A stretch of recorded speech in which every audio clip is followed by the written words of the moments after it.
Hello, everyone. Welcome to the Illuminated Mind podcast with me, Matthew Brownstein, founder and lead instructor of the Institute of Interpersonal Hypnotherapy. I am very pleased to have with me today Dr. Kelsey Evans-Amalu, Dr. K, who is going to talk to us a lot about the spiritual path, meditation, trauma-informed mindfulness course. So let me just turn it over to you to say hello, and then I'll read your bio, and then we'll dive right in. Yeah, thanks, Matthew. I really appreciate you inviting me on today. And just a little bit more about me. I prefer to be called Dr. K. It's very affectionate, just a lot easier sometimes to say than my hyphenated last name. And I'm really interested in exploring the intersection of meditation and hypnosis today. Perfect. Thank you. And your bio is, in brief, Dr. Kelsey Evans-Amalu is a consultant, researcher, and teacher of somatic practice, contemplative philosophy, and applied mindfulness coaching for all ages. As a practitioner herself, Dr. K stands upon the intersection of trauma-informed and culturally responsive teaching through the use of mindfulness and social emotional learning. PhD in education, master's in education, 500-hour ERYT, certified yoga teacher trainer, kids yoga certified, trauma yoga certified, certified meditation teacher, Reiki certified, certified professional life coach. You're one of those who just never stops getting education, which is awesome. That's how I stumbled across your work because I Yeah. want to continue. Yeah, and so everybody knows we're collaborating. You're helping us behind the scenes. It's probably going through our training, but mostly you are going to be presenting at our conference. And the topic is redefining facilitation, embracing a path of healing and enlightenment. So I said this is the Illuminated Mind podcast. We want to go deep, and that's our intention. So when we were talking about what would we talk about, we were talking about this idea of spiritual bypassing, or I heard the term recently, and I was like, oh yeah, that's so many people do that, this toxic positivity, or not embracing the shadow self. And you've learned that people can meditate, but they're not dealing with the real issue. In hypnotherapy, we acknowledge, okay, yeah, the altered state is great, but we primarily use it to get to the root cause of a person's problems. But when somebody's using yoga, meditation to avoid problems, they're actually causing more problems, right? So, yeah, Totally. yeah. So, Yeah, it's been really interesting to observe, and it comes up a lot within my one-on-one coaching with folks. It's come up in my research, just understanding the depths of meditation practices, yogic practices, and why folks are even using these practices in the first place. And it's also even come up with, even in my own exploration of initially entering into somatic practices for myself. And I didn't realize I was spiritually bypassing myself initially. So it's definitely a common theme that I've seen even more recently as somatic practices has largely become more the norm, and people are being introduced to them every single day and practicing more. And they think that it could be a cure-all, and they desire this freedom from suffering, but it's not necessarily a cure-all from eliminating and looking at the shadow self. So it's been very interesting to see literally everywhere in my work. yes, let's dive deep into it for those who don't know. Let's just talk about the shadow self. So let's say I'm a meditator and I'm trying to just bliss out in higher consciousness. I'm trying to get my Kundalini awakened. I'm opening my chakras. I'm focusing on the light. But what about the shadow? So what is this shadow? What is this other side of us that really needs to be embraced? Yeah, I think a lot about Richard Schwartz's work with just internal family systems and how we, within our psychology of just within our own minds and expansiveness, there are many different parts of ourselves, which are, I love what he says, where there's no bad parts to ourself, meaning that we have our authentic self, we have parts of us that we might be more willing to share with other folks, or we're more willing to accept even of ourselves. But then sometimes there exist, actually not sometimes, all the time, there exist parts of ourselves that we might consider the shadow, or something that we might even consider in internal family systems work, we call it the exiled self. So it's there's no bad parts of who we are, but a lot of the times, especially with how we go about our daily experience, we tend to want to shine our the parts of ourselves that are more acceptable in society or even acceptable to our own state of being. But the shadow part of who we are is really integral in coming to terms with our entire holistic understanding of ourselves. Beautiful. Yeah, I'm going to play. I have the answer to some of these questions. I really want to hear from you. Like, why would somebody who's saying, but like, everything's an illusion, none of that is real, I just want to go to the light, I just want to be spiritual, or things like, but the past is over, I don't need to look in my past, or that's just all negativity, I'm trying to be positive. Why is this a huge trap that people don't necessarily realize? Yeah, it's if we're looking at it from the aspect of meditation, and I am consistently sitting with my thoughts because I practice predominantly a Vipassana practice, a Buddhist practice that really is an observation of the thoughts that continue to come up.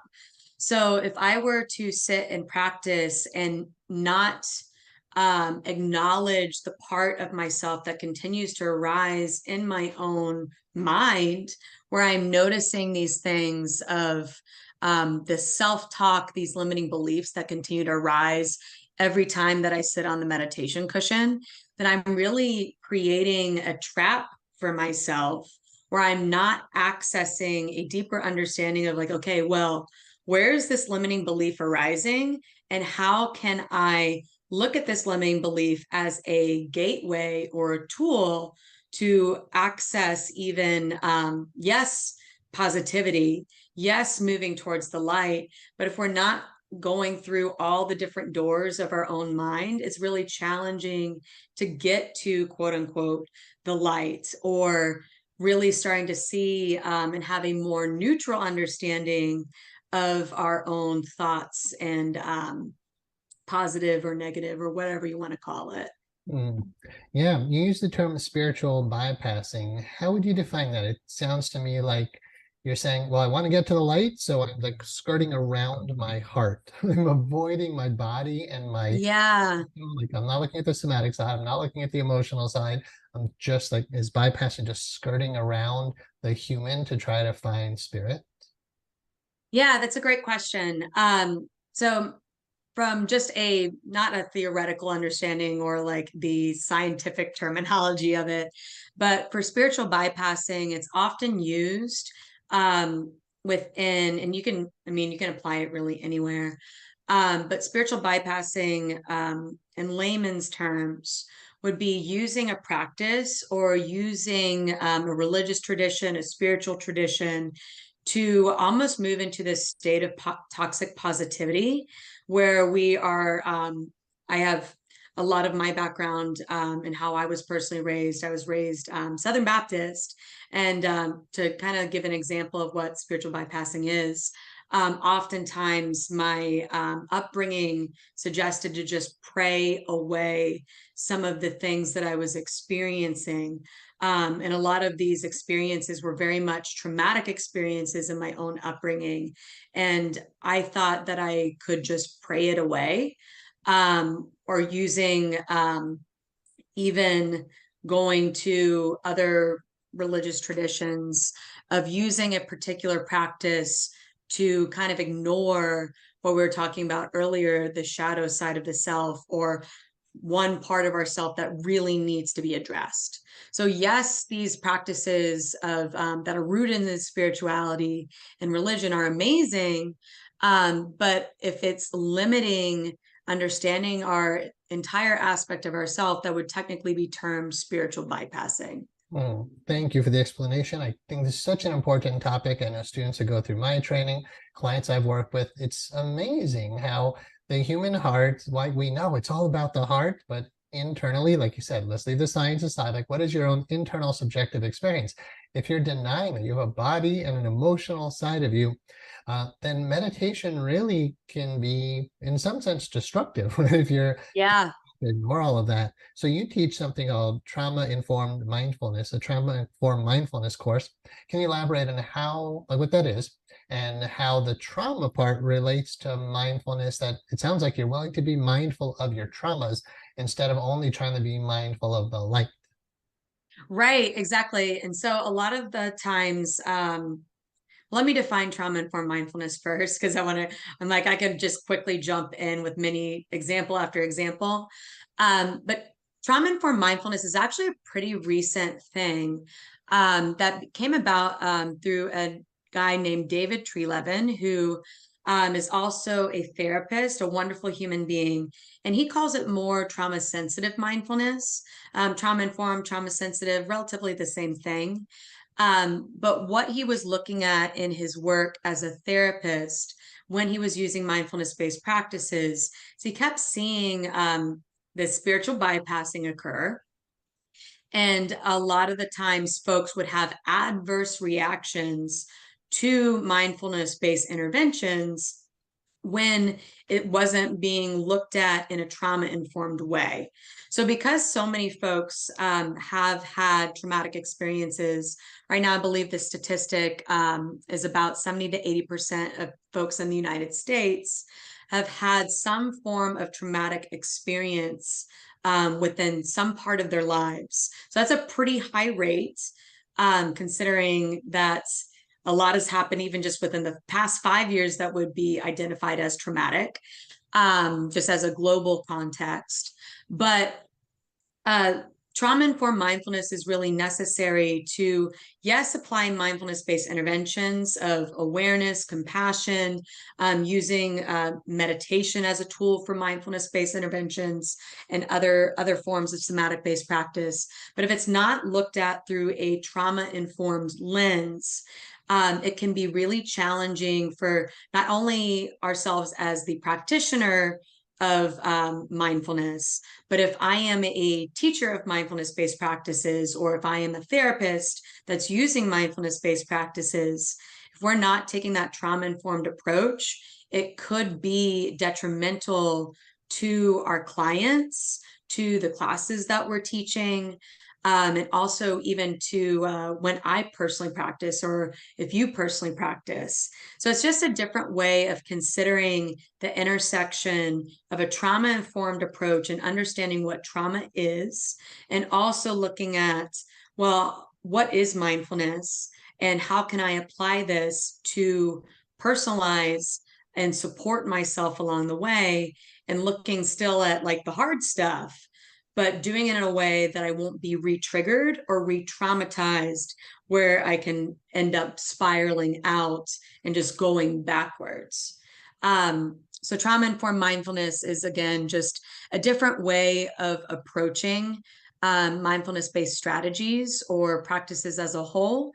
But we have to have information and understanding to kind of springboard like what trauma is, and springboard off of that to apply to the practices themselves. So, it's a pretty niche intersection, but I find it very important as far as being a teacher of somatic practices is concerned, especially working with folks that do have past traumas.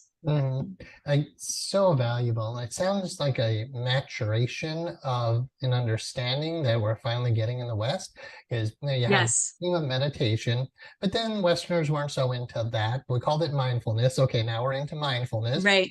All right, but now you have to say, okay, but now that you're getting into meditation, right? Yeah. So I always saw mindfulness like the watered down spirituality Yes. that meditation usually implies. So now we're saying, okay, you're being mindful, but now we're saying you need to be mindful of this traumatic side of you. I want to Right. start with you the idea of, you mentioned this other person, I'm not familiar with his name, this person who came up with this idea of trauma-informed mindfulness. Is a therapist. You have your doctorate, but it's in education, so you're not like a licensed counselor. I know in my Correct. background, it's largely from Chinese medicine, but then I just dedicated my whole life to hypnotherapy. So I am not a licensed psychologist, but you and I both are dabbling in these aspects of the mind. So my dear mentor, Mr. Gil Boyne, he called hypnotherapy a therapy for the people. And we've really worked hard over the years to protect this profession so that anybody can help anybody, right? So I wonder if you could speak up when we talk about dealing with trauma, when we're Mm, technically talking about unlicensed people who are not psychotherapists, but who are just right. help each other. And is that so wrong? Right? Right. People like So yourself? Yeah. this has happened actually within the past couple weeks. This has come up a couple times, especially with folks that some of my clients right now, their traumatic experiences are very much fresh. So I always look at my own scope of practice and looking at, okay, well, what is my role in this place? And also, how can I keep the ethics of mindfulness-based interventions and using meditation as a tool to really facilitate this individual's path, but also recognizing, okay, well, is this my role to take? Is this client someone that I should be seeing, especially if their trauma is fresh?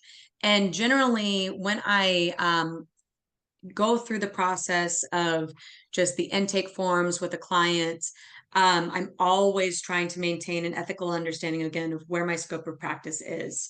Um, so for just based off of that, um, I tend to maintain a scope of practice where if a client is coming in that has pretty fresh traumatic experiences, I only take them on as a client if they are also seeing somebody that is a licensed mental health counselor or a psychiatrist, someone that is certified within the field of more of their cognitive based processing. And then I'm working with the somatic side of things. And what's really wonderful, and I really enjoying the fact that a lot of these other practitioners in the field, like other counselors, other psychologists, psychiatrists, they are really willing and want to work with me.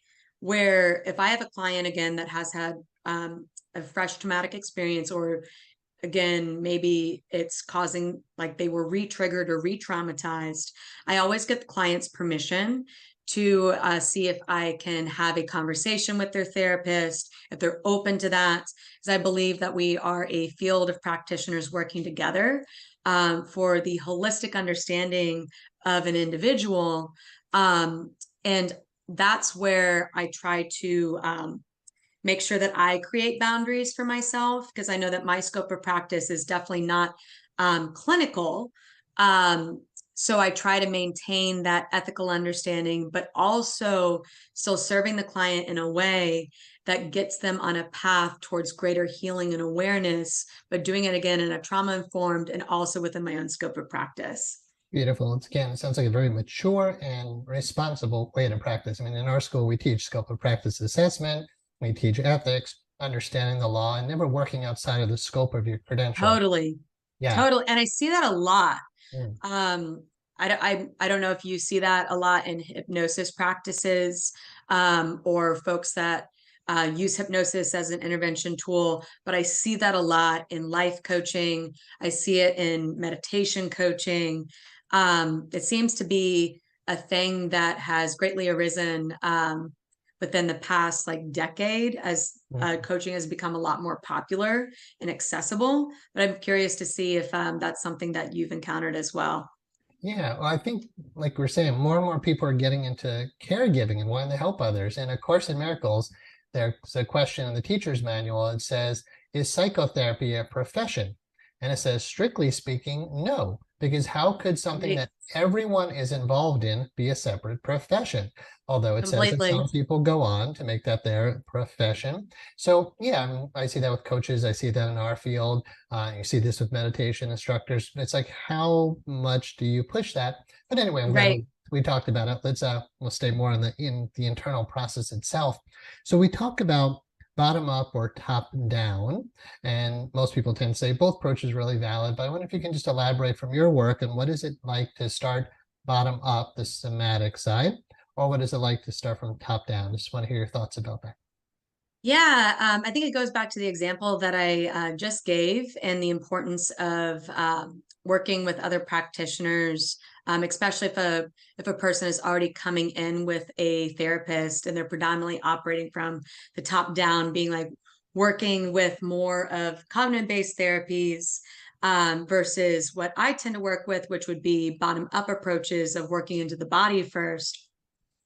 And it does depend on each individual. When I am taking their intake, and just seeing again, like where they're at, what they're looking for, where they want to go, it will greatly depend. So if somebody has had, for example, I get a lot of folks that have had years of talk-based therapy, and they're just looking for a different approach because they're like, well, why is my body still responding this way? Mhm. And that's where I lead more into the bottom up approach, that they've been working with the mind so much. And that they're just, again, looking for something that they haven't explored before, which is, tends to be somatic based approaches of bottom up processing, of looking more at it through the lens of regulation of the central nervous system, rather than predominantly operating with like the mind always wanting to take over and be like, well, I'm one thing saying this in my mind, but my body's saying another thing. So I have a lot of folks that do come in with that interest in mind. Other folks desire strictly a lot of meditation coaching, which, yes, it can go into the somatic as we are focusing on the breath, we are focusing on awareness of the body, but it also leads into this top down approach where the mind is definitely going to show up. So it does depend on individual Mm. and the desire of the client. Um, but as far as the beauty of the two working together, even if I'm going from a bottom up approach first and going predominantly into the body right away, they will begin to notice the mind, as they are not separate. So we also have to address again, well, what are your limiting beliefs saying in this space? And how can we access that in a safe way, that will also allow the body to come along with it? So it's just a very interesting, it's an ebb and flow so much, where yes, I can enter in initially from a bottom up approach, but then it can, the next session could be like, okay, well, now we're going in predominantly into like, well, what is the mindset within this past week since I last saw you? Mhm. So definitely changes session to session. And I think it's important to have awareness of both in these spaces. So yes, I can provide different somatic tools, but the mind is always going to be there. And, how can we examine both in a supportive and compassionate way? Beautiful. Yeah, again, a mature, responsible approach, saying there's body, there's mind, and we can go from top down and go bottom up. I'm wondering, we didn't talk about it before, so now you're in the spot for a case history, somebody that comes to mind where you've done your work and yeah, just stands out as a really wonderful transformation. Yeah. Oh my gosh. I'm continually inspired by the clients that I work with. Um, so I'll give one specific person, and then I'll do it another one because again, one is more somatic and one is more meditation, which I mean, so much overlap in these spaces, but Mhm. you might be able to see a difference, and I'm happy to re-explain if needed. So one client came to me, and she was working with one of my one of my friends who's a therapist, and the therapist recommended me as a person that could be a wonderful resource, as this individual was so actively involved in her meditation practice many years ago, but it actually brought up religious trauma every time that she tried to meditate, especially recently within the past couple of years.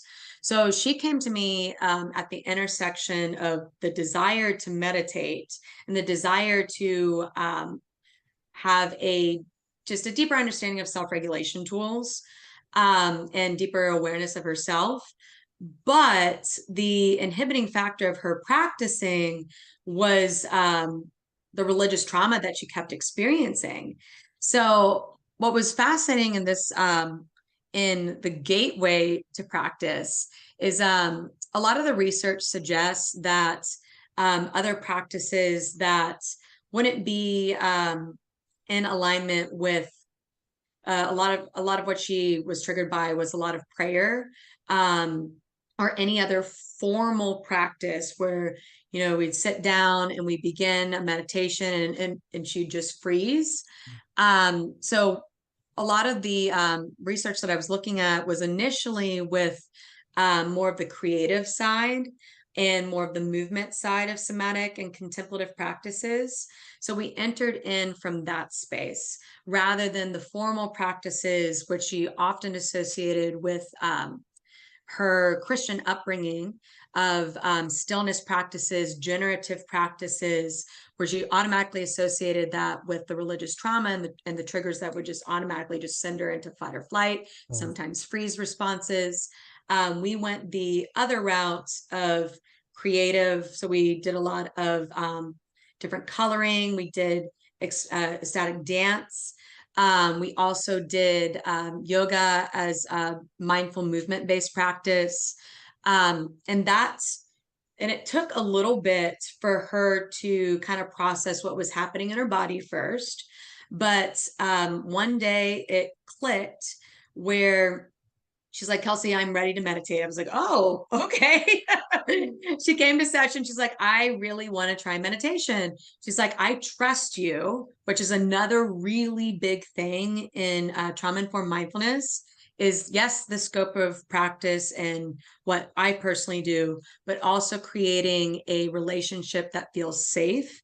And I'm sure that you talk about it in your school as well, and creating and cultivating a safe space for the client to come into where she didn't feel that I was pushing any practices on her, and moving with curiosity and curiosity of the body.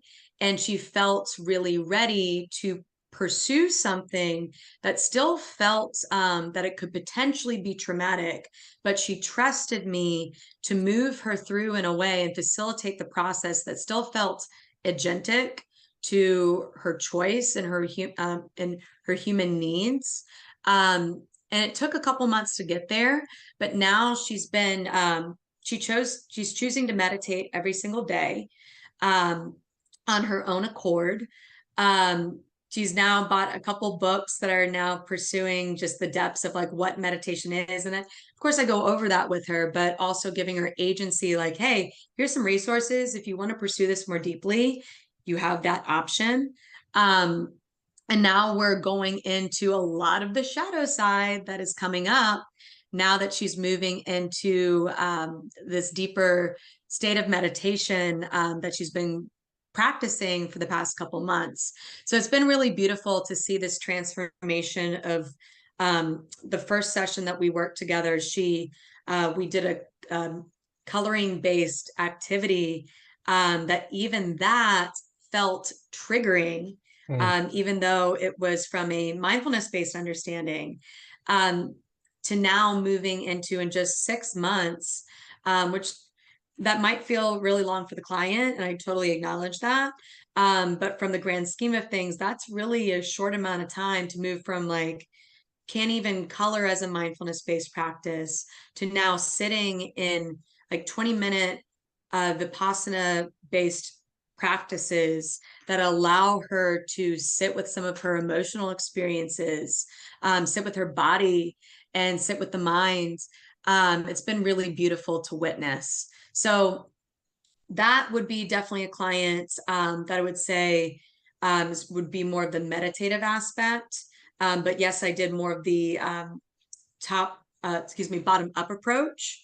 The other client came to me. I had known her for a bit, and she had seen my personal journey with meditation. And she just always had been interested. But she had a traumatic experience where her husband had committed suicide. And ever since then, she had been in this freeze response for the past couple of years that she was like, my therapist again recommended meditation. I know that you are doing this. And again, very similar to the other client that had religious trauma, this individual was very hesitant initially. And again, I think of like not moving too quickly and too much too fast, doing tiny practices over the span of time really allowed her to feel familiar again. Like, okay, well, meditation is safe. I can be with my thoughts. The thoughts, yes, are overwhelming at times, but I always have the freedom to exit. So giving her that idea that, you don't always have to like sit in that state of meditation, especially if it's re-traumatizing you in a way, but giving her other tools, such as walking meditation, again, yogic practices. She also, we also explored dance. We explored pole fitness together. So that was an interesting journey because like considering the embodiment of her divine feminine was another way to move into the bottom up approach with that. So I always, anytime that I work with a client that has really anything traumatic experience or really any client in general, I think the number one thing is to offer choice in practices, and know that there's not a one size fits all approach. So that individual now, the person that had their husband tragically pass away, she is now again meditating every day, doing body-based practices that feel really fulfilling to her own expression of herself. And I see her talk a lot about she'll talk a lot about the experiences that she has, where she's like, Kelsey, a couple months ago when I first came to you, I would not be able to sit with some of the shadow side or some of these hard feelings that are coming up. But I'm noticing that they are necessary parts of myself to witness in order to have this greater healing of, yes, what's happened in the past, and come to terms, come to acceptance with that, but also just a greater healing of herself that she never knew before because of her past upbringing and then the traumatic experiences that she's had. So each client that I've worked with has been so beautiful in their own right, their own way. And again, I would say that the trauma-informed part of the approaches that I use with somatic understanding of yourself, or just greater awareness of yourself as a whole, has a lot to do with choice, has a lot to do with the relationship that we form with the clients, and also the process of taking it slow. So I think a lot about, oh my gosh, the name is blanking me, Dr. Peter Levine, in his somatic experiencing, where he talks a lot about the pendulating between something that feels uncomfortable and going back to something that feels comfortable. And that's where the beauty of these practices occurs, that we offer them so many different ways to explore who they are, but still finding a way where they can meet themselves in the discomfort and the ease. It's beautiful. Thank you for sharing those two stories. I love hearing about people you are getting into meditation one way or another. You have a lot of tools in your bag of tricks, so you can be flexible. Like you said, there's no one size fits all. But as a long-term practitioner and teacher of yoga and meditation, it's always great to hear stories of people who are coming on board, even if, like recovering Christians or people are dealing with trauma. So it's beautiful work you're doing. If people wanted to get in touch with you to private sessions or courses, how would they do that? Yeah, they can go to themindfulprof.com and they'll be able to book a free inquiry call just to learn more about what somatic experiencing is, or if they want to learn more about meditation or yoga. Again, many different tools to use, but if they could go to my website. That is always the best way to reach me. Mhm. I'm also on social media, on LinkedIn under Dr. Kelsey Evans-Amalu, also under the Mindful Prof LLC, and on Facebook as well under the Mindful Prof.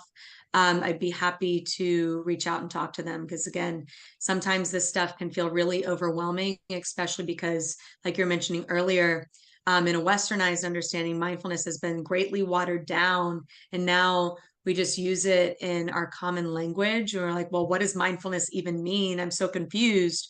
So I'm happy to walk them through and facilitate just a deeper understanding again of whatever they want to pursue, whether that be meditation or somatic based understanding of themselves.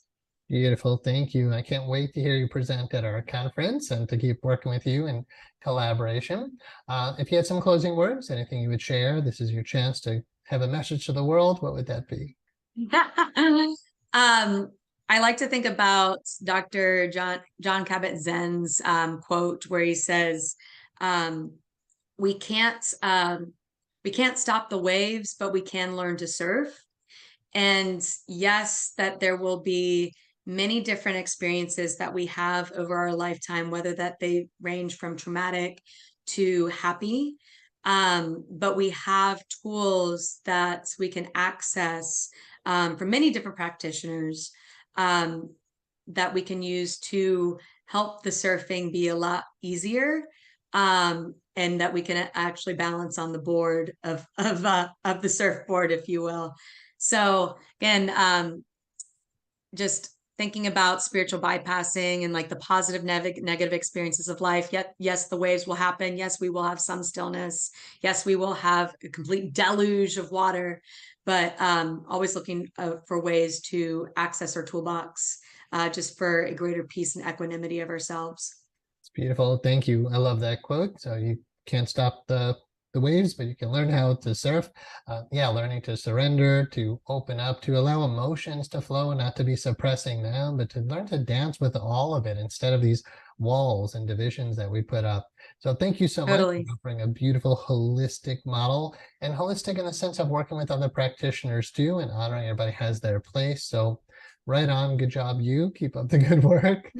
Um, Air high five to you. Air high five, absolutely. And a wonderful namaste. Thank you for being my guest here. Of And course, it was a pleasure. yeah, absolutely. Great. Thank you so much. And yeah, I look forward to our future work together. Thank you. Thanks.